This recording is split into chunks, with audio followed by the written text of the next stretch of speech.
I see some people doing like pay transparency videos, and while I don't remember how much money I've made at every job that I've worked over the years, I think it's really fun to go through like a career of how I got to where I am. My name is Maybe Burke, and you're watching Makeup for Lost Time. For context, I'm self-employed, not as like a social media person, even though I make a little bit of money from social media, but I've been freelancing and self-employed my entire career. I had a full-time job for 8 months once, but other than that, I've been freelancing and working weird odd jobs. My first job was ushering at the community theater I grew up in, and as I was working there, I slowly started working in the spotlight and ended up running and designing lights there. And working in theater was a lot of my early income as a teenager. I was the choreographer for my high school musical my junior year, and my senior year I wasn't in the musical, I just choreographed it. And then they hired me to continue directing. Well, I was assistant directing. Well, I was being groomed by the director, but that's a whole other conversation. I was choreographing the musicals my freshman and sophomore year of college. And then I transferred to a different school my junior year of college and ended up ushering at that theater too, because I had done it in high school and I needed to be working while I was at school. So I was an usher there, and then they actually brought me on. I forget what my title was. I think it was like a front-end ambassador or something. I was selling concessions and I would cover house management shifts and like sometimes fill in as an usher as needed. But one of the house managers there got hired as a house manager at the Met Museum, which a lot of people don't know there's a theater in the Met Museum, but we did the concerts and lectures series and I was an usher. 4 months into my job, I got promoted to head usher, which I think he like knew in bringing me that he wanted to bring me in and give me that promotion. And I think he built a like 4th head usher position for me. I don't think it existed, but he was like waiting to get approval for it. And I became like his right hand girl. Like he, as a house manager, brought me to the New York Botanical Gardens where we would work as well. I did seasonal work there for a couple of years. We worked Tribeca Film Festival. He had a small theater company where I was his production manager. Oh, I also was like freelancing as the associate production manager for this guy that I met when I was stage managing, because throughout all of this, I was also like directing and stage managing and trying to like get my foot in the theater scene. While I was at the Met, I was also selling toys at Toys R Us and FAO Schwartz. I was a toy demonstrator for Marvin's Magic Drawing Board. And I basically worked at both of those until they both shut down. And then I sold curling irons and straighteners at Bloomingdale's for like a couple of months until I left New York City for a quick brief period. And I just quit that job so quickly. But I was still working at the Met. When my house manager left the Met, I decided to not go with him and I stayed there thinking they would give me his job, and they did not, so I ended up leaving there too. And I don't really remember my timeline here. I think that's when I probably applied for and got a position at the Rolling Stones Museum.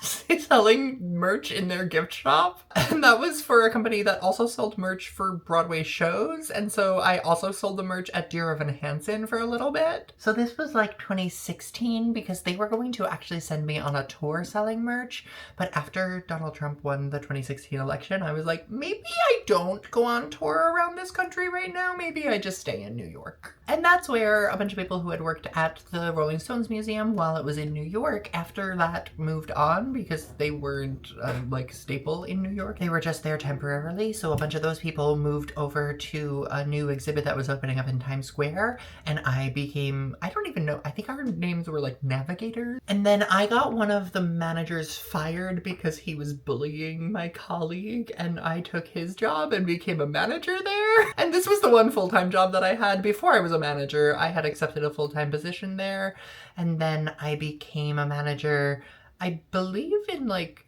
February probably. I think I took the full-time position in November, became a manager in February, and by September I had given in my 2 weeks notice and I was quitting. And that's because, oh my gosh, back when I first left college, I was working with a theater company doing devised work around identity and I ended up applying for a position with a sex ed company that one of the directors had also worked with. They were looking for a male presenter, and I was like, well, I could present male, so I applied for it. And they ended up not hiring me because I didn't have like the sex ed experience and like expertise that they were looking for.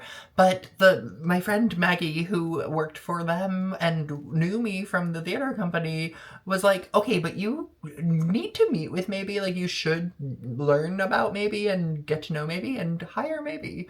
And they ended up hiring me to kind of like be a consultant and review all of their programming to ensure gender affirming language and practices. And then I've been working with that company. That was 2015 probably that I was working with them. And I became one of their speakers over time as they like gained trust in me and understood how I function and how I work.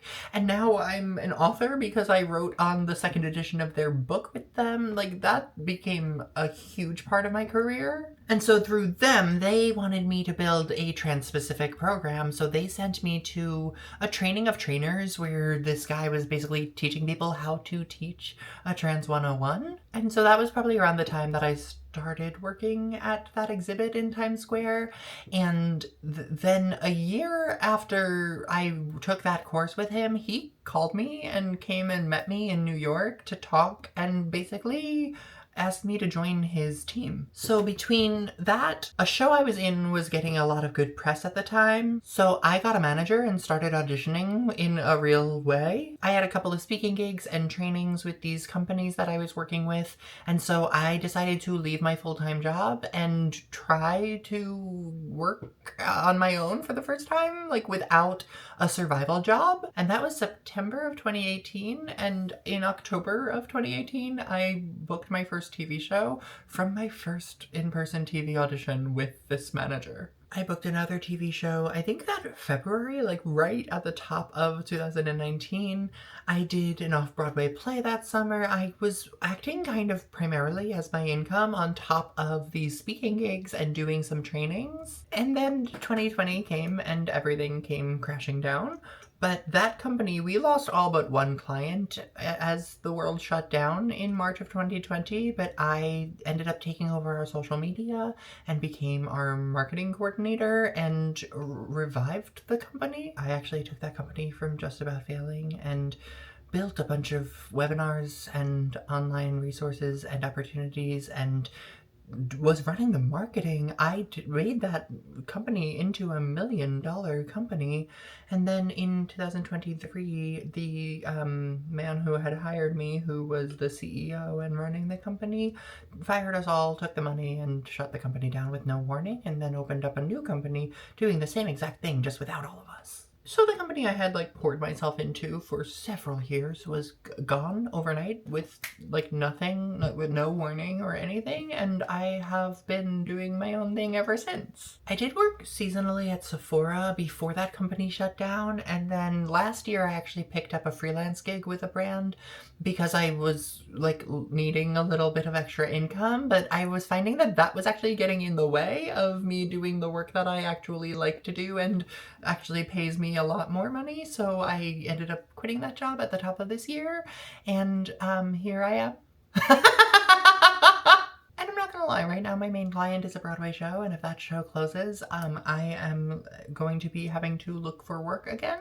My career changes a lot over the years. It looks different like every year or so at this point, as does my transition. Like I feel like I'm a completely different brand of human every couple of years. And I don't know how much longer I'm going to be able to sustain the work that I'm currently doing. I think I'm going to have to look for other work soon if things don't change pretty quickly, but I'm very grateful to have the opportunities that I have had, and I couldn't be happier with where I'm currently at.